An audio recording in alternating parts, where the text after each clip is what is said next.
नमस्कार दोस्तों, एक बार फिर स्वागत है आप सभी का 1-to-1 क्लासेस में। आज मैं एक बार फिर आपके लिए आ गया हूँ। सीटेट का एग्ज़ाम आने वाला और आप लोगों के लिए एक छोटी सी वीडियो लेकर आया हूँ, ज़्यादा बड़ी वीडियो नहीं है। EVS एनवायरमेंटल स्टडीज़ के ऊपर कंसंट्रेटेड। इस वीडियो में जो सबसे अच्छी बात है वो सिर्फ इतनी सी है कि आपको सिर्फ मैं आंसर नहीं बताऊँगा, बल्कि मैं ये भी बताऊँगा कि आंसर क्यों हैं और क्या वजह है ये आंसर को सिलेक्ट करने की।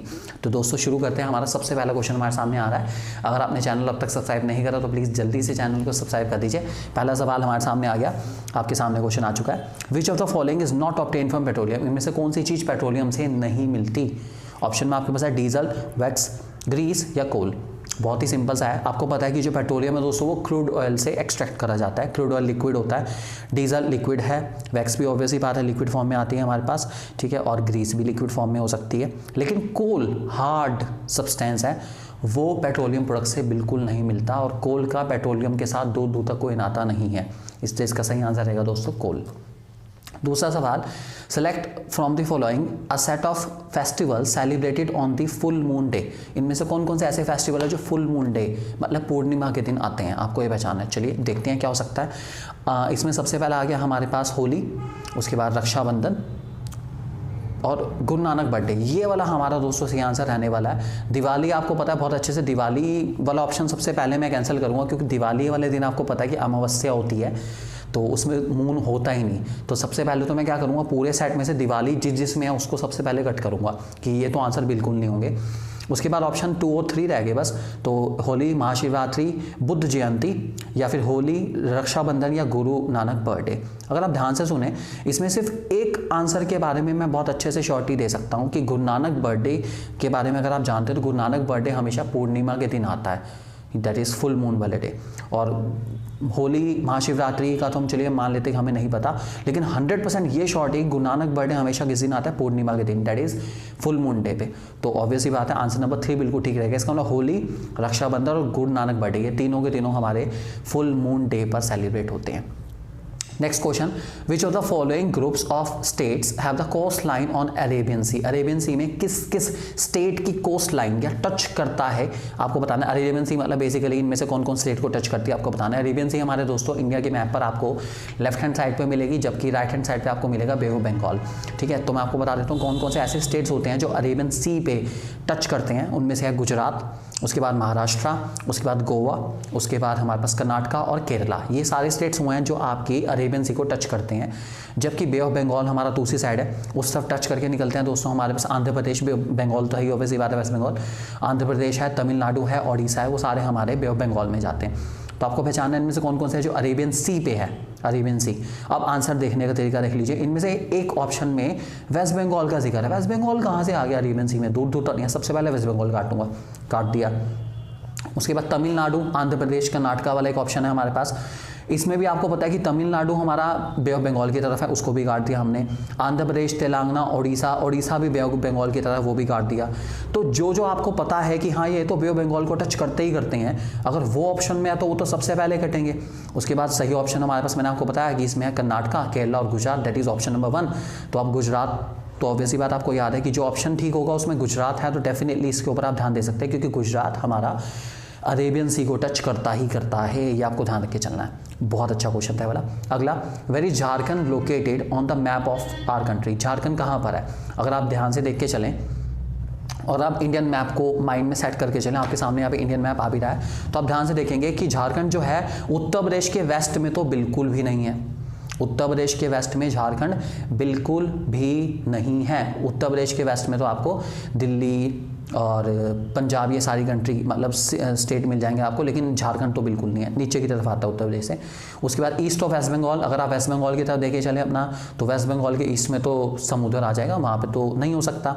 उसके बाद है हमारे पास नॉर्थ ऑफ ओडिशा। अगर आप ओडिशा को ध्यान से देख के चलें, ध्यान से ओडिशा की पोजीशन देखते हैं, तो आपको देखेंगे कि झारखंड जो है वो बिल्कुल ओडिशा से ऊपर की तरफ है, ठीक है, that is north of Odisha. ऊपर मीन्स नॉर्थ। आप इसको याद ऐसे कर सकते हैं, मैं आपको एक एग्जांपल बता देता हूँ इसका, कि मैप को देखने का तरीका है दोस्तों हमारे पास कि हमेशा जो मैप की बेसिकली हमारी जो डायरेक्शंस हैं वो इस फॉर्म में चलती हैं, ठीक है, दैट इज जी न्यूज़ की तरह, ये N, ये E, ये W और ये S, दैट इज ये कश्मीर वाला एरिया नॉर्थ, बंगाल वाला एरिया ईस्ट, केरला वाला एरिया साउथ और गुजरात वाला एरिया आपका वेस्ट में। तो आप उस तरीके से भी मार्क कर सकते हैं। अगर आप डायरेक्शन के हिसाब से अगर कंफ्यूजन आता है आपको तो आपका ये एरिया काफ़ी मददगार हो सकता है आप लोगों के लिए। तो आप ध्यान रखिए। चलिए, इसका सही आंसर दोस्तों हमारे पास नॉर्थ ऑफ ओडिशा। चलिए दोस्तों, नेक्स्ट क्वेश्चन आपको कराता हूँ। नेक्स्ट क्वेश्चन हमारे पास आ गया, क्वेश्चन नंबर 65। बड़ा सिंपल सा और बहुत प्यारा सा क्वेश्चन है। इसमें बताया कि you are located at X, आपका घर एक्स पर है और आपका स्कूल जो है वाई पोजीशन पर है। एक्स और वाई के बारे में इन्होंने लिखा है कि there is no straight path from your house to school, आपके घर से स्कूल तक जाने के लिए कोई सीधा रास्ता नहीं है, मतलब आपको घूम फिर के जाना पड़ता है। इन्होंने बताया कि so you first go to A which is 30 meter due north of X, मतलब आप एक्स पर हैं, यहाँ पर आप मान लीजिए आप एक्स जगह पर है, आपको सबसे पहले नॉर्थ की तरफ, नॉर्थ मीन्स आपको दिख रहा है, जाना पड़ता है, जो कि आपके घर से कितने मीटर है, 30 मीटर दूर है। चलिए जी, आप चलेंगे, इस जगह का नाम है दोस्तों ए, ठीक है। उसके बाद लिखा गया है then go to B which is 40 metre due west of A के वेस्ट में, आपको वेस्ट मतलब आपको दिख रहा है ऊपर, इधर जाना पड़ेगा वेस्ट की तरफ, जो कितने मीटर है, 40 मीटर, इस जगह का नाम होगा बी, ठीक है। आगे उन्होंने बताया then go to C which is 30 meter due north of B, मतलब बी के नॉर्थ में ऊपर की तरफ, आपको फिर ऊपर की तरफ जाना पड़ेगा दोस्तों, कितने मीटर जाना है, 30 मीटर, फिर जाना ऊपर पड़ा, ये है हमारी जगह का नाम सी। चलिए आगे, देन गो टू सी हो गया हमारे पास, okay, and finally you reach your school at Y which is 40 metre due west of C, C के वेस्ट में, ये सी है तो इसके वेस्ट में आपको फिर जाना पड़ेगा और आप वाई पे पहुंच जाएंगे। आप कितने मीटर चले, 40 मीटर, ठीक है। चलिए आगे लिखा गया, उन्होंने बताया with respect to your school the correct direction of your houses, अगर आपका स्कूल वाई है तो आपके घर की डायरेक्शन क्या होगी, इसका मतलब आप वहाँ से खड़े होकर अपने घर की तरफ देखना है, आपको डायरेक्शन पहचाननी है। डायरेक्शन बड़ी सिंपल सी है दोस्तों। अब तक आपने सारे के सारे जो टर्न लिए हैं वो नॉर्थ वेस्ट के लिए लिए हैं, घर के लिए, मतलब घर से नॉर्थ वेस्ट करके आप स्कूल पे पहुंचे हैं। अगर स्कूल से मुझे घर आना हो तो मैं क्या लूँगा, साउथ ईस्ट, सारे के सारे टर्न किस में आएंगे, साउथ ईस्ट। आप ध्यान से देख भी सकते हैं, मैं वहाँ से अपने घर को देख रहा हूँ, मतलब मैं यहाँ से अपने घर को देख रहा हूँ, तो मेरा घर कहाँ पड़ रहा है, साउथ और ईस्ट, इस डायरेक्शन में पड़ रहा है, क्योंकि अब तक मेरे सारे मूव्स क्या थे, नॉर्थ वेस्ट, तो अब मुझे वापस आना पड़ेगा किस तरफ, साउथ और ईस्ट की तरफ। तो मेरा सही आंसर रहेगा दोस्तों ऑप्शन नंबर 4, साउथ ईस्ट मेरा सही आंसर है। थोड़ी सी मेहनत वाला क्वेश्चन है, थोड़ा सा आपको दिमाग लगाना पड़ेगा, लेकिन बहुत ही अच्छा क्वेश्चन है, ऐसा क्वेश्चन जरूर आने के चांसेस इस बार भी हैं। नेक्स्ट क्वेश्चन नंबर 66 आ गया हमारे पास। A boy boarded a train on 30th June 2019 at Madgaon for Nagercoil. The train departed at 9:45 hours from the Madgaon and reached Nagarkoil at 7:15 hours on the next day. If the distance covered by the train during the time interval was 1140 km, the average speed of the train was, average speed पता नहीं, बड़ा simple सा question है। चलिए इसके बारे में आपको बताता हूँ, जल्दी देख लेते हैं। आप प्लीज़ साइड हो जाइए, आप भी साइड हो जाइए। चलिए अगला क्वेश्चन हमारे पास आ गया। चलिए सबसे पहले उन्होंने बताया, आपको पता है एवरेज स्पीड का फॉर्मूला होता है दोस्तों हमारे पास डिस्टेंस अपॉन टाइम। डिस्टेंस आपको दे रखा है इन्होंने 1140 किलोमीटर, ठीक है, और टाइम आपको आवर्स में लेना पड़ेगा ताकि आपकी स्पीड पर किलोमीटर आर के हिसाब से आ जाए जो भी रहेगी। तो इन्होंने टाइम के बारे में बता रखा है कि 9:45 पे ट्रेन चली है और 7:15 अगले दिन पहुंची है। अब 9:45 से 7:15 का टाइम आपको देना पड़ेगा। अगर 9:45 से 9:45 होती तो 24 घंटे पूरे होते, ये तो पहले पहुंच गई। पहले आ जाते हैं ज़रा, 1 घंटा पहले क्या होता है 8:45, उससे 1 घंटा पहले क्या होता है 7:45, और 7:45 से आधा घंटा पहले 7:15, इसका मतलब 2.5 घंटे का फ़र्क हो गया। 24 घंटे में 2.5 घंटे कम है, 24 घंटे में 2.5 घंटे कम, इसका मतलब कितने घंटे लगे 21.5, दैट इज 21.5 आवर। अगर आर के हिसाब से बताऊं तो 21.5 आवर हम बोल सकते हैं इसको। आपको कुछ नहीं करना, 1140 को 21.5 आवर से डिवाइड करना है, आपका जो आंसर आएगा 53.02 या 53 समथिंग आएगा। तो इसका जो एवरेज स्पीड उन्होंने एक्यूरेट नहीं पूछा, बिल्कुल एवरेज बताइए, तो एवरेज स्पीड हमारी दोस्तों रहेगी अप्रॉक्सीमेटली आपकी 53 किलोमीटर पर आवर। आप डिवाइड करके देखना चाहें तो डिवाइड करके देख सकते हैं, कोई दिक्कत वाली बात नहीं। अगला सवाल question number 67। In one of the forest of our country the village council panchayat allots land to the forest people adivasis for farming in a special unit called tin. What is a tin? ये tin क्या होता है? बड़ा ही अच्छा सवाल, ये tin क्या है? बहुत ही बढ़िया सवाल। इसका आंसर में आपको दे रखा है कि a land with a dimension of 100 meter by 100 meter, a land on which a farmer sows 1 tin of seeds, a land from which a farmer produce 1 tin of seeds, और उसके बाद a unit of land specially design for the farmers of the forest. अगर आप ध्यान से देखें तो option number 2 a land on which a farmer grows 1 tin of seeds. एक ऐसी लैंड जिस पे फार्मर 1 टीन सीड्स का उगा पाए, उसको हम लोग 1 टीन की डायमेंशन या 1 टीन का हम लोग उसको कह सकते हैं। आपको ध्यान रख के चलना है। नेक्स्ट क्वेश्चन दोस्तों आ गया हमारे पास, question number 68। In which one of the following cities the mountains of sand called sand dunes are found. इनमें से कौन सी ऐसी है जहां पर आपको रेत के टीले दैट इज सैंड ड्यून्स मिलते हैं। ये दोस्तों बहुत ही सिंपल और बहुत ही प्यारा सा क्वेश्चन है, बहुत ही आसान है वाला। आपने आबू धाबी का नाम बहुत अच्छे से सुना है, तो आबू धाबी वो जगह है जहाँ के सैंड ड्यून्स पूरे वर्ल्ड में बहुत फेमस है। लोग जाते हैं वहाँ पे डेजर्ट सफारी करने के लिए। आपके किसी न किसी जान पहचान वाले ने कभी ना कभी वीडियो आपको दिखाई होगी, फोटोग्राफी दिखाई होगी।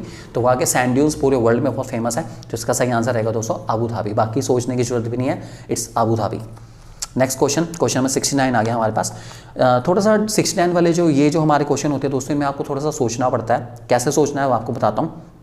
Okay, we all observe old wells which have dried up. Our elders say that about 25 to 30 years ago there was sufficient water in the wells, but now they have completely dried up. Select from the following the possible correct reason for drying up of the wells. Basically कि water क्यों Wales में से सूख गया सारा का सारा, उसके कुछ रीजंस आपको पहचानने हैं कि भाई कौन से रीज़न एक्यूरेट है। यहाँ पे आपको अगर आंसर दिखें तो A B C D ऐसे करके आपको दे रखे हैं। तो पहले इसको पढ़ते हैं, रीजंस को आइडेंटिफाई करते हैं। Okay, the lakes, ponds in which rainwater used to collect are no longer there. Okay, the soil around the trees, well, and nearby area is now covered with coulter, that is cement. Okay, no one use wells as there are taps in the every house. A number of electric motors driven up pumps have come up to draw underground water. अब इसमें एक reason सी वाला तो बड़ा senseless सा reason है कि कुएं इसलिए सूख गए क्योंकि अब कुएं से कोई पानी नहीं निकालता। वाह भाई वाह, ये बड़ा सेंसलेस सा रीज़न लग रहा है यहाँ पर। तो सी वाला रीज़न तो बिल्कुल भी नहीं हो सकता। अब देखिए जिस ऑप्शन के अंदर सी वाला ऑप्शन है उसको तो मैं बिल्कुल करेक्ट नहीं करूँगा। इसका मतलब ऑप्शन नंबर 1 2 3 तीनों में सी है, इसको मैं सबसे पहले कैंसिल करूँगा। ये तो बड़ा सेंसलेस सा है। तो ऑप्शन नंबर डी हमारा बिल्कुल, दैट इज ऑप्शन नंबर 4 हमारा बिल्कुल ठीक है, दैट इज ABD, ये हमारे करेक्ट आंसर रहेंगे। तो कभी कभार किसी क्वेश्चन से हमें एक नेगेटिव पॉइंट पकड़ना पड़ता है और उसके बेसिस में आंसर देना पड़ता है कि इसमें ये नेगेटिव है, तो ये नेगेटिव जिसमें आ रहा है वो तो बिल्कुल भी आंसर नहीं हो सकता। तो ये इसका आंसर है दोस्तों। अगला क्वेश्चन नंबर 70 आ गया हमारे पास। In EVS concept and issues have not been compartmentalized into science and social science. Why? उन्होंने बताया कि हमने एक एनवायरमेंटल स्टडीज़ को सोशल साइंस और साइंस के साथ मिलाया नहीं, अलग अलग कंसेप्ट रखे हैं। ऐसा क्यों ऐसा करा हमने? तो उसके रीज़न में दिए इन्होंने कि syllabus of EVS has been prescribed as such by CBSE, कि CBSE ने ऐसा ही सिलेबस भेजा। ये बड़ा नेगेटिव सा आंसर है। CBSE ने ऐसे ही बोला था तो हमने ऐसे ही कर दिया, ठीक है। दूसरे में बोल रखा है the child looks at her और his environment in holistic manner. जो बच्चा है वो अपने आसपास की सराउंडिंग को देखता है, इस वजह से ऐसा करा गया है, और उससे सीखता है, इसलिए ऐसा करा गया। Third, it is a good teaching learning strategy. और fourth, it is for decreasing the syllabus load. ये सिलेबस लोड वाला भी बड़ा नेगेटिव सा आंसर है। ये तो सिलेबस कम करने के लिए तो ऐसा बिल्कुल नहीं करा गया। और आप इसमें ध्यान से देखें, सेकंड वाला जो है ना वो चाइल्ड सेंटर्ड अप्रोच के बारे में बात कर रहा है कि बच्चों के लिए हमने ऐसा करा ताकि बच्चे अच्छे से EVS एनवायरनमेंट के बारे में जान पाएँ, या बच्चों के अंदर जो है क्वेश्चनिंग आती है कि एनवायरनमेंट में कि बेसिकली बादल का कलर जो है वो ब्लू क्यों है, रात को डार्क ब्लैक क्यों हो जाता है। ये सारी टाइप की क्वेश्चनिंग या एनवायरनमेंट के बारे में क्वेश्चनिंग आती रहती है बच्चों के माइंड में। तो उसी के लिए हमने EVS को अलग रखा है साइंस और सोशल साइंस से। तो ये इसका दोस्तों सही आंसर रहेगा हमारे पास। तो आई थिंक सेकंड वाला आंसर बिल्कुल एक्यूरेट है। और दूसरा, ये चाइल्ड सेंटर्ड अप्रोच की बात कर रहा है, बच्चों के ऊपर केंद्रित है ये आंसर, इसलिए ये आंसर हमारा बिल्कुल एक्यूरेट माना जाएगा। आपको ध्यान रख के चलना है। अगला क्वेश्चन दोस्तों हमारे पास आ गया, question number 71। Which of the following is true as per writing, learning, teaching. हर एक चीज़ के रेफरेंस में उन्होंने बताया। EVS subject first and second के रेफरेंस में आपको बताना है इनमें से कौन सी बात सच है। बिल्कुल okay. Issues and concern related to EVS are transacted through language. इन्होंने बताया कि जो इश्यूज होते हैं एनवायरनमेंट से रिलेटेड वो हम लैंग्वेज के थ्रू हम लोग EVS में समझाते हैं। Okay, issues and concern related to EVS are transacted through language and mathematics. Okay, हम लैंग्वेज और मैथमेटिक्स दैट इज टेबल्स वगैरह के थ्रू भी बच्चों को इसके बारे में बताते हैं। EVS is a new subject introduce at the first and second class. Okay ठीक है, मान लेते हैं। और EVS as a subject is not easy to understand at class first and second. इनमें से कौन सी बात EVS के रेफरेंस में सच है आपको ये बतानी है। चलिए जानते हैं अपना। एक पहली चीज़ कि EVS class first and second के लिए नया सब्जेक्ट है, चलिए मान लिया एक बारी। ईवीएस आसान नहीं है समझना, ये तो नहीं कह सकते हम लोग। और issues and concern related to EVS are transacted through language, language को हम बताते हैं, ऐसा भी कुछ नहीं है। इसके अंदर हमारा जो सही आंसर है वो है दोस्तों आंसर नंबर 2, कि जो इश्यूज हैं एनवायरनमेंट से रिलेटेड हम उसमें लैंग्वेज का सहारा लेते हैं और मैथमेटिक्स दैट इज हम रीजनिंग की कोशिश देते हैं, बच्चों की रीजंस भी बताते हैं कि ऐसा है तो क्यों है, न्यूमेरिकल नंबर्स के थ्रू हम बताते हैं कि ऐसा क्यों है, ऐसा क्यों है। जैसे जस्ट लाइक एग्जांपल लेते हैं, टेम्परेचर है तो टेम्परेचर राइज हो रहा है मतलब गर्मी बढ़ रही है, तो हम ये सब चीज़ें बच्चों को बताना चाहें तो बता सकते हैं ईवीएस में। नेक्स्ट क्वेश्चन दोस्तों 72 आ गया। In EVS themes have been proposed instead of topics in syllabus. Basically क्या है, ईवीएस के अंदर आपको अलग तरह की थीम्स मिलती है, टॉपिक्स नहीं मिलते, थीम्स मिलती है, ऐसा क्यों है? तो क्वेश्चन आपसे कह रहा है ये वाला, तो उसके रीजन में आपको इन्होंने बताया कि 4 पॉइंट दिए हैं। फॉर रिड्यूसिंग चैप्टर ईवीएस, कि भाई ईवीएस के चैप्टर कम हो जाए, ठीक है। दूसरा, to enhance environmental comprehension of learner, कि बच्चा एनवायरमेंट पे और अच्छे से कंसंट्रेट कर पाए इसलिए। For developing connected and inter relating understanding of issues of learner local environment. और फोर्थ वाला, theme based EVS transition easy and compare to the topics. अब देखो वैसे दोस्तों फर्स्ट वाला अगर छोड़ दिया जाए तो बाकी आंसर तीनों ठीक ठाक लग रहे हैं। अब कैसे आंसर देना है उसका, बहुत सारे क्वेश्चन में जो आंसर होता है दोस्तों वो सबसे ज़्यादा लेंदी वाला आंसर रहता है। उसका रीज़न क्या है कि जो लेंदी वाला है उसके अंदर अगर आपको कोई जस्टिफिकेशन करने की जरूरत पड़े तो जस्टिफिकेशन हमेशा लंबी तो जाएगी। तो यहाँ पे अगर आप सबसे लंबे वाला पॉइंट पढ़ते हैं उसमें क्या लिखा गया है, थोड़ा सा आप हिंदी का भी सहारा ले सकते हैं पढ़ने के लिए, कि बच्चों के स्थानीय परिवेश के मुद्दों से जुड़े हुए और अंत संबंधित समझ के विकास के लिए हमने इसलिए ऐसा करा कि बच्चे जो हैं आसपास की चीज़ों को, लोकल एनवायरनमेंट से रिलेटेड ईवीएस को समझ पाएँ, एनवायरनमेंट को समझ पाएँ, उन सराउंडिंग्स को समझ के अपनी नॉलेज को एक्वायर कर पाएँ, उसको डेवलप कर पाएँ। तो ये वाला पॉइंट हमारा चाइल्ड सेंटर्ड है, बच्चों के भविष्य और बच्चे की भलाई के बारे में सोच रहा है, ये रीज़न रहेगा। दोस्तों इसका सही आंसर है हमारे पास थर्ड वाला पार्ट, ये आपको ध्यान रखे चलना। अगला, which one of the following is not one of the 6 broad themes of EVS in the present syllabus. इनमें से कौन सी ऐसी चीज़ है जो अभी भी ईवीएस की थीम्स में नहीं आती है? तो ईवीएस की थीम में आपको पता है फूड आता है, शेल्टर तो आता ही आता है, और things we make and do, क्या क्या हम करते हैं क्या क्या नहीं करते, ये भी हम बच्चों को ईवीएस में सिखाते हैं। लेकिन वर्क एंड प्ले, खेल कूद, काम और खेल जो भी है, वर्क एंड प्ले, ये हमारा ईवीएस की थीम में अभी नहीं आता, आपको ध्यान रखे चल रहे हैं। ईवीएस की कौन कौन सी थीम्स हैं एक बार आप पढ़ लेंगे आज से। चलिए नेक्स्ट क्वेश्चन हमारा है क्वेश्चन नंबर 74, आपके सामने दे रखा है, right which one of the following is not true according to EVS. इनमें से कौन सा ऐसा है जो सच नहीं है ईवीएस के अकॉर्डिंग? तो उन्होंने बताया कि nature of EVS is integrated, सच नहीं है, ध्यान रखेंगे सच नहीं है, इस बात पे नॉट पे ध्यान देके चलेंगे। Nature of EVS integrated means मिला जुला सा है, एक दूसरे के साथ रिलेटेड है, बिल्कुल है। EVS is based on child centred learning, बिल्कुल ईवीएस बच्चों के ऊपर पूरा कंसंट्रेटेड, चाइल्ड सेंटर्ड अप्रोच मैंने आपको बताया, बिल्कुल है ईवीएस के अंदर। EVS provide opportunities to the learner to explore their environment. EVS जो है वो बच्चों को मौका देती है कि वो एनवायरनमेंट को समझे और उसको एक्सप्लोर करें, उनको अच्छे से नॉलेज एक्वायर करें, बिल्कुल है। EVS emphasis description and definition, EVS सिर्फ और सिर्फ रटने का सब्जेक्ट है, इसके अंदर सिर्फ डेफिनेशन आती है और आप उसको रटना, नहीं भाई ऐसा कुछ नहीं है। ईवीएस में बहुत कुछ है सीखने लायक, सिर्फ रटना नहीं है, सीखना भी है। तो मुझे लगता है ऑप्शन नंबर 4 बिल्कुल ठीक रहेगा और इसका सही आंसर भी ऑप्शन नंबर 4। अगला, which one of the following is very important in constructing knowledge in EVS. इनमें से कौन सी ऐसी चीज़ है जो ईवीएस में नॉलेज कंस्ट्रक्ट करने में बहुत ज़्यादा ज़रूरी है? इसमें भी आपको काफ़ी सारे ऑप्शन दे रखे हैं हमारे पास, ठीक है। इसमें आपसे पूछा गया है कि that is active participation of learner, relating child knowledge with the teacher's knowledge, learning EVS outside the 4 walls of classroom, relating children's local knowledge to the school knowledge।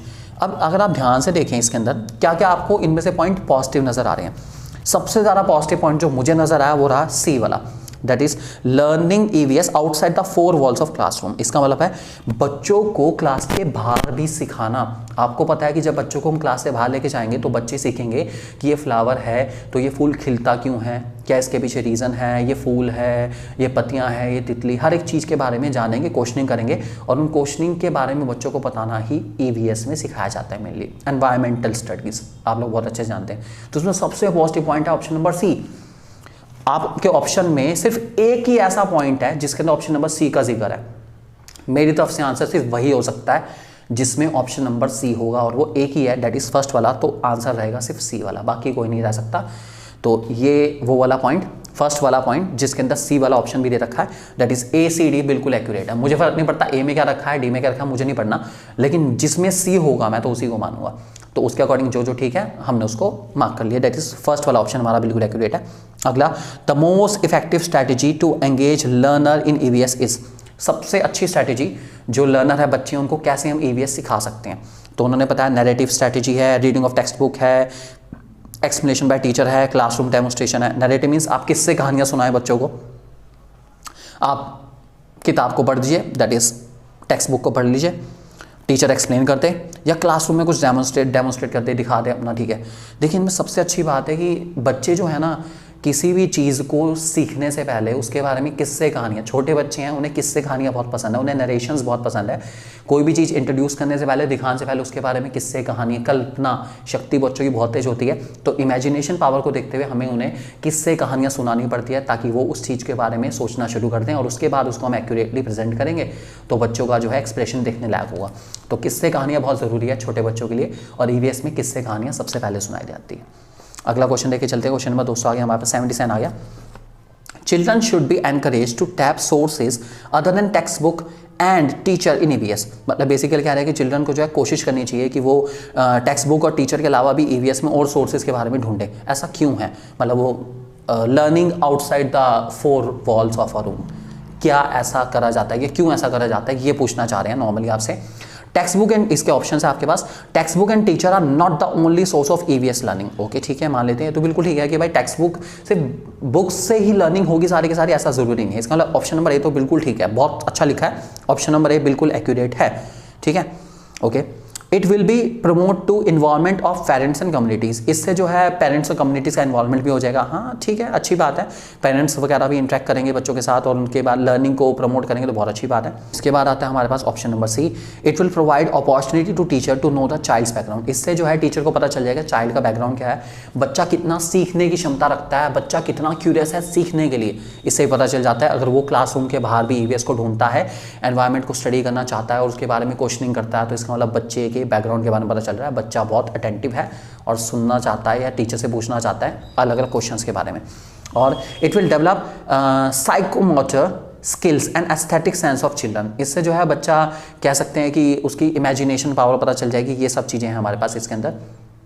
अगर आप ध्यान से देखें इसके अंदर तो इसमें फर्स्ट वाला आंसर, ए वाला आंसर बिल्कुल ठीक है, ठीक है। मैंने मान लिया बी भी ठीक है, चलिए मैं मान लेता हूँ सी भी ठीक है। अब यहाँ पे सिर्फ एक ऐसा पॉइंट है जिसमें ए बी सी तीनों ऑप्शन है, दैट इज ऑप्शन नंबर 2। ए वाला पॉइंट बिल्कुल ठीक है, ए वाले पॉइंट के साथ कोई बिल्कुल भी मजाक नहीं, कुछ नहीं, और हर इंसान इससे सेटिस्फाई होगा कि जो ए वाला पॉइंट है हमारा कि text book and teacher are not the only source of EVS learning, बिल्कुल ठीक पॉइंट है। एक ही पार्ट में ऐसा दे रखा है जिसमें सिर्फ ए वाला पॉइंट है, बाकी किसी में नहीं है, तो मैं ए वाला पॉइंट तो लूंगा ही लूंगा चाहे जो मर्जी हो जाए। तो ऑप्शन नंबर 2 बिल्कुल एक्यूरेट है क्योंकि उसके अंदर ए वाला पॉइंट है, बाकी कुछ होना हो ए वाले पॉइंट के रेफरेंस में हम कह सकते हैं कि ऑप्शन नंबर 2 बिल्कुल एक्यूरेट है। अगला, a teacher always begin by conducting activities followed by question and discussion, बहुत अच्छी बात है, बहुत अच्छी टीचर, क्वेश्चन डिस्कशन होता है। The objective of conducting activities questioning and discussion is to, क्यों करी जा रही है क्वेश्चनिंग, चलिए पढ़ते हैं इसके reason. Assess the children process skills, okay, बच्चे की क्षमता को चेक करने के लिए। Provide an opportunity to the children to explore, बच्चे को अपॉर्चुनिटी दी जा रही है कि वो डिसीजन मेकिंग में पार्टिसिपेट करे, हमारी क्वेश्चनिंग में पार्टिसिपेट करे और अपने आप को और ज़्यादा एक्सप्लोर करे और अच्छे से अच्छा वो अपना आंसरिंग एबिलिटी को इंक्रीज करे। Provide an opportunity to children to express themselves, बच्चे अपने आप को एक्सप्रेस कर पाएँ, टीचर के सामने आंसर रख पाएँ, इसकी अपॉर्चुनिटी दे रहे हैं। और discriminate between the children basis on their pace and learning, ये बड़ा नेगेटिव पॉइंट आ गया कि बच्चों को डिस्क्रिमिनेट करें, हाँ ये सो आंसर देते हैं, ये आंसर नहीं देते, ये नेगेटिव है, ये बच्चे के खिलाफ जा रहा है, इसलिए ये वाला पॉइंट तो डी वाला तो बिल्कुल भी नहीं आने वाला, डी आ ही नहीं सकता क्योंकि नेगेटिव पॉइंट आ गया। तो ए बी सी जिसमें होगा वही आंसर एक्यूरेट है। तो आई थिंक फोर्थ वाला इसमें बिल्कुल सही पार्ट है क्योंकि इसमें सारी बातें पॉजिटिव है। हमेशा चाइल्ड सेंटर्ड आपको रहना है आंसर देते हुए, जो भी आप आंसर दे रहे हैं उसमें बच्चे की भलाई की बात होनी चाहिए, तभी आपका आंसर एक्यूरेट माना जाएगा चाइल्ड पेडागोजी के अकॉर्डिंग। अगला क्वेश्चन नंबर 79 आ गया दोस्तों हमारे पास। A teacher conducts an experiment on how does food get spoiled, ठीक है, ओके, कैसे खाना खराब होता है उसके बारे में टीचर ने क्या करा, एक्सपेरिमेंट करा। Teacher made group of learners and provided them material related to experiment. Why does teacher form group of learner, teacher ने ग्रुप क्यों बनाए, ग्रुप क्यों बनाए। अब हम लोग भी बच्चों की ग्रुप बनाते हैं तो क्यों बनाए ग्रुप, उसके रीजन पूछना आपसे, चलिए पढ़ते हैं। इट प्रमोट्स पीयर लर्निंग, ओहो पीयर लर्निंग का मतलब होता है दोस्तों कि जब हम सारे के सारे आपस में एक ग्रुप में काम करेंगे तो हम सबका डेवलपमेंट इकट्ठा होगा और हमारे जो पीयर दैट इज़ आपके जो जैसे कलीग्स कह लीजिए, आपके जो फ्रेंड्स हो गए, उन सबकी लर्निंग आपकी लर्निंग के साथ चलेगी। तो ये बहुत अच्छी बात है, पॉजिटिव पॉइंट है। दूसरा, इट इम्प्रूव सोशल इंटरेक्शन, ये आपके सोशल इंटरेक्शन को भी इंप्रूव करेगा। जब आप ग्रुप में काम करेंगे तो आपका सोशल इंटरेक्शन बढ़ेगा, आपको बातचीत करने का तरीका पता चलेगा और ग्रुप में काम करने का तरीका पता चलेगा।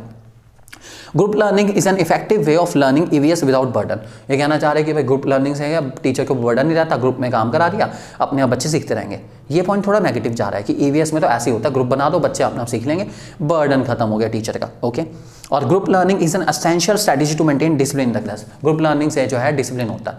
भाई ग्रुप लर्निंग से वैसे तो हम कह सकते हैं कि डिसिप्लिन थोड़ा सा टूटता है, लेकिन ग्रुप लर्निंग वैसे बहुत अच्छी है। तो यहाँ पे सबसे सही पॉइंट आपके ए और बी है बिल्कुल, कि पीयर लर्निंग और सोशल इंटरेक्शन के लिए बहुत ज़्यादा जरूरी है।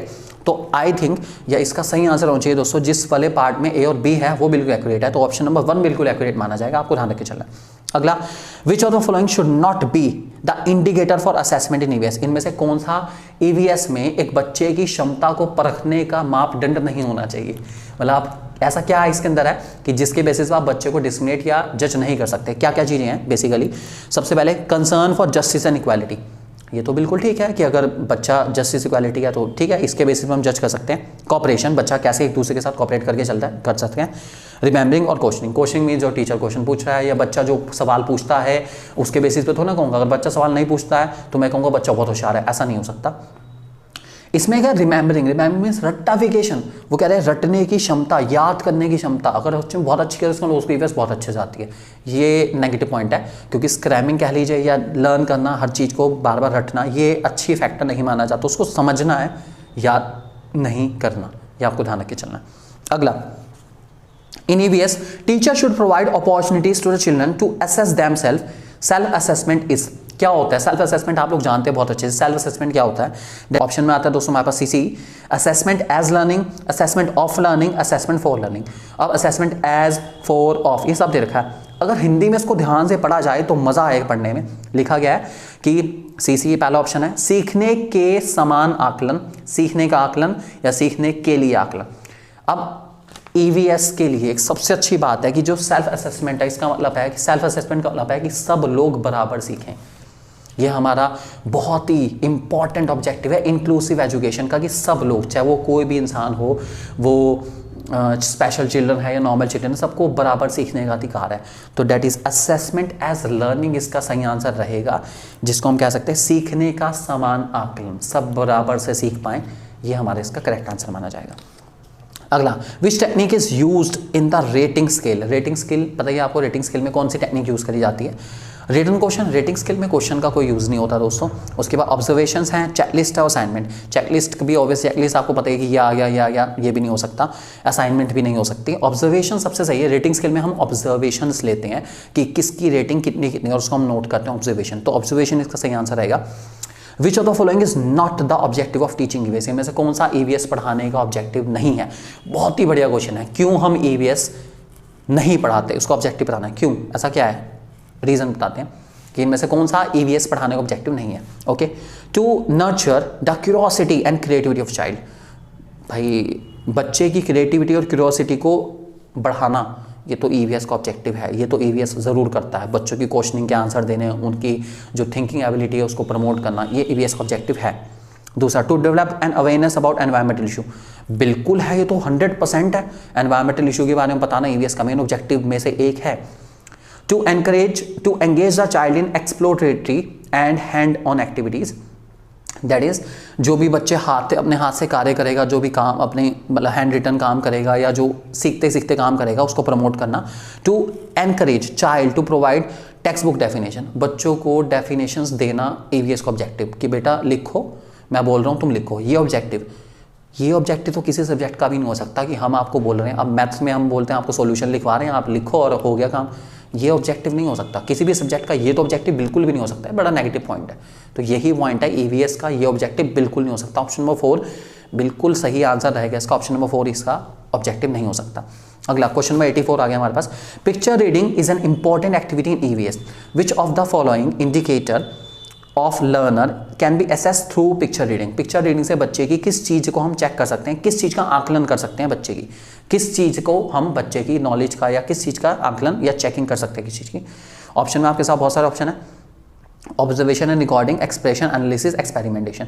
देखिए बच्चा उसको कैसे ऑब्जर्व करता है, ये तो बिल्कुल ठीक पॉइंट है। बच्चा किसी पिक्चर को देखते हुए कैसे ऑब्जर्व करा उस पिक्चर को, ये तो बिल्कुल हम चेक कर सकते हैं पिक्चर से। एक्सप्रेशन बच्चों के, पिक्चर देखने के बाद बच्चों के एक्सप्रेशन क्या रहते हैं। आपको पता है कि पिक्चर लर्निंग बहुत अच्छा ऑब्जेक्टिव है, ये बहुत अच्छा मेथड है हमारे पास किसी बच्चे को कुछ सिखाने का, क्योंकि जो हम सोचते हैं अगर उसकी पिक्चर हमारे सामने आ जाए तो उसको देखने का या उसको देखने का जो नज़रिया है वो बदल जाता है। तो हम कह सकते हैं कि ये भी बिल्कुल ठीक है, एक्सप्रेशन भी है। एनालिसिस, एनालाइज कर सकते हैं हम लोग बहुत आसानी से। और एक्सपेरिमेंटेशन, ये एक प्रयोग है। अब पिक्चर दिखाने से एक्सपेरिमेंट का दूर दूर तक कोई नाता नहीं बैठता। पिक्चर दिखाने में कौन सा एक्सपेरिमेंट हो गया कि एक तो एक्सपेरिमेंट कर रहे थे हम, बच्चे सीखते हैं नहीं सीखते, that is not a particular method. तो option number A B C बिल्कुल ठीक है। तो जो सेकंड वाला पार्ट है दोस्तों वो उसका सही माना जाएगा, डी वाला तो बिल्कुल भी नहीं है। तो आपको ध्यान रख के चलना है, दैट इज़ सेकंड वाला पार्ट हमारा ठीक माना जाएगा। तो आंसर रहेगा सेकंड पार्ट इसका। चलिए दोस्तों नेक्स्ट क्वेश्चन आ गया हमारे पास, क्वेश्चन नंबर 85 आ गया पास। इन अ hilly area it is observe that people have built their houses using stones, mud, lime and wood. These houses have 2 floors, one on the ground floor. They provide space for animal to live and also store necessary things on the first floor they stay. The roof of the houses are flat and made of thick tree trunks. This hilly area is a part of, कहाँ के hilly area जहाँ पर ये सारी चीज़ें होती हैं, मिट्टी के घर या स्टोन्स वगैरह से घर बनाए जाते हैं। दोस्तों सबसे ज़्यादा चलता है जम्मू कश्मीर में, जितने हिली रीजन है जम्मू कश्मीर में बहुत ज़्यादा हिली रीजन है, वहाँ पर इस प्रकार के घर आपको देखने को मिल सकते हैं। तो ये आपको ध्यान रखना है, इसका आंसर रहेगा दोस्तों हमारे पास जम्मू कश्मीर। ठीक है, अगला क्वेश्चन दोस्तों हमारे पास आ गया, इनमें से कौन सी एक्टिविटी है जो झूम फार्मिंग में होती है, कौन सी एक्टिविटी ऐसी है। चलिए पढ़ लेते हैं क्वेश्चन को। Jhum farming mean slash and burn agriculture, आपने सुना होगा इसको। ठीक है, after obtaining one set of crop the land is left as it is for some years. ये पॉइंट बिल्कुल ठीक है कि झूम फार्मिंग का सबसे बड़ा यही पॉइंट है कि जो लैंड होती है उसको एक बार जब क्रॉप उससे से कल्टीवेट करी जाती है तो उसको कुछ टाइम के लिए छोड़ दिया जाता है। ये पॉइंट तो बिल्कुल एक्यूरेट है, मतलब ए ऑप्शन तो आएगा ही आएगा, मतलब ए 100% है, ए ऑप्शन तो आएगा। उसके बाद द बैम्बू और weed which is grown on the land are pulled out and burn, कि जो बैम्बू ट्रीज होते हैं उसको पहले उखाड़ा जाता है उसके बाद जलाया जाता है। ऐसा नहीं है, जैसे वो होते हैं वैसे ही जलाया जाता है, उखाड़ा नहीं जाएगा उसको या उनको अलग से निकाला नहीं जाएगा, उखाड़ कर नहीं जलाना बिल्कुल भी, जैसे हैं वैसे ही जला दी जाती है इसके अंदर। The ash obtain on burning the weeds is use as fertiliser, उसको जो ऐश हो उसको फर्टिलाइजर की तरह यूज़ किया जाता है। ऐसा भी कुछ नहीं है, ये फर्टिलाइजर की तरह यूज़ नहीं होते, आपको ध्यान रख के चलना है। ठीक है, this can be treated as manure, manure मानी जा सकती है कि उसको वहीं छोड़ देंगे, लेकिन फर्टिलाइजर नहीं है, इसको आपको ध्यान रख के चलना है। उसके बाद when the land is ready for farming it is deeply ploughed before dropping the seeds, ये तो सब में होता है कि जब भी लैंड कल्टिवेशन के लिए रेडी हो तो उसको आपको पता ही प्लो करा जाता है। तो ये तो पॉइंट बिल्कुल सेंसलेस है। तो ऑप्शन नंबर ए ही एक्यूरेट बैठता है कि जो क्रॉप उगाने से पहले कुछ लैंड को हम लोग कुछ समय के लिए छोड़ दिया जाएगा ताकि वो अपनी फर्टिलिटी को रिगेन कर सके।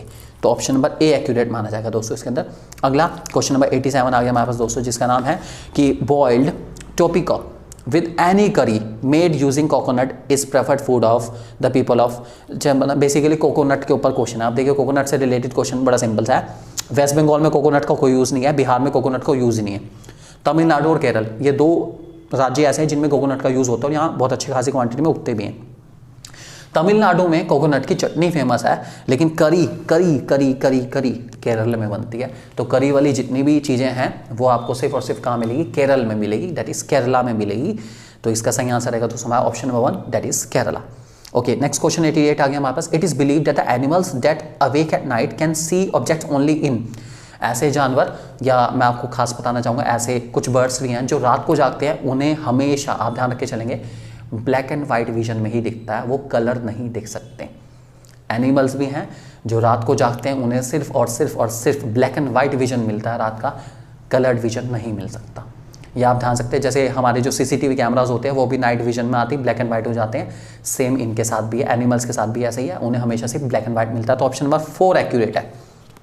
अगला, earthworms are considered friends of the farmer, ये बड़ा अच्छा क्वेश्चन है। अर्थवॉर्म को फार्मर फ्रेंड कहा जाता है, क्यों कहा जाता है उसके आपको रीजंस बताने हैं। Okay, earthworm eat the dead leaves and plant and they are dropping fertilise of the soil. जो ये आपको पता है कि जो अर्थवॉर्म होता है वो जो पत्तियाँ होती हैं, सूखी पत्तियाँ, उसको खाता है। ये बिल्कुल ठीक है point. Okay, earthworm Yeats a weed and save the main crop, जितने वीड्स वगैरह उसको खा लेता है, खराब चीज़ों को खा लेता है और उसके बाद क्रॉप को बचा लेता है, ऐसा कहना चाह रहे हैं। ऐसा तो नहीं कह सकते हम लोग। Earthworm soften the soil by digging underneath, ये पॉइंट तो बिल्कुल ठीक है। ये सबसे पॉजिटिव पॉइंट है अर्थवर्म का कि अर्थवर्म जो है वो सारी की सारी जो केचुए हैं वो ज़मीन में छेद बनाते हैं, जिसकी वजह से एयर का भी ट्रांसपोर्ट हो पाए और दूसरा जो है हमें ज़्यादा बीज वगैरह बोने की भी नीचे तक भेजने की जरूरत ना पड़े। ये बड़ा पॉजिटिव पॉइंट है। और the tunnel made by the earthworm provide easy passage to air and water into the soil, ये भी बिल्कुल ठीक पॉइंट है। तो इसमें बी वाला पॉइंट थोड़ा सा ऐसा है जो थोड़ा सा सेंसलेस सा पॉइंट है कि अर्थवर्म सॉफ्टन उसका earthworm eats the weed and save the main crop, की वो क्रॉप को बचाने में मदद करते हैं, ऐसा कुछ नहीं है। बाकी पॉइंट ठीक है अपना।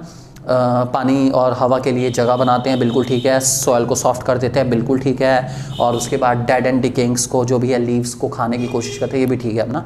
तो ऑप्शन नंबर 3 CDA हमारा एक्यूरेट माना जाएगा दोस्तों इसके अंदर। Last question, tribal people have been using bronze मतलब पीतल to make many things since thousands of years. Bronze is still used in our houses.